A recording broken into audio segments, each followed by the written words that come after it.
So বন্ধুরা, আজকে একটা লাইটের ভাড়া আছে, তাই জন্য ছোট্টা সকালবেলা ফোন করে ডেকে বললো তাড়াতাড়ি চলে আয় আমাদের বাড়িতে। এসে দেখি ছোট্টা বাক্সগুলো রেডি করে ফেলেছে আর ঝুড়ি লাইটগুলো বের করে রেখেছে। এদিকে আমরা লাইটগুলো ভ্যানে লোডিং করে ফেলেছি।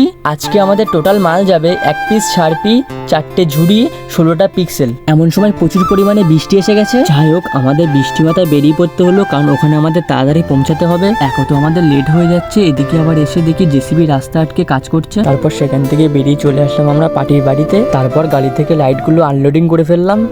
গাড়ি থেকে আনলোডিং করার পরে প্রথমে দাদার আমি মিনার বলটা লাগিয়ে ফেললাম। তারপর বাইরে এসে ঝুড়ি লাইটের কানেকশনগুলো করে ফেললাম। ঝুড়ি লাইটের কানেকশনের পরে চলে আসলাম আমরা চেন লাইটের দড়ি টানাতে। দড়ি টানাবার পরে পিক্সেলগুলো ঝুলিয়ে কানেকশনগুলো করে ফেললাম। এখনের মতো তো কাজ শেষ, আবার রাত্রে আসতে হবে শার্পি চালানোর জন্য। সন্ধ্যেবেলায় এসে শার্পি লাইটের কানেকশনগুলো করে ফেললাম। তারপরে একটু টেস্ট করে দেখলাম, আমার তো খুব ভালো লেগেছে। তোমাদের কেমন লেগেছে অবশ্যই তোমরা কমেন্টে জানাবে। চেন লাইটগুলো কেমন লাগছে তোমরা অবশ্যই কমেন্টে জানাবে। আর হ্যাঁ, এরকম ধরনের মিনি ব্লগ দেখতে তোমরা সাবস্ক্রাইব করবে। বাই।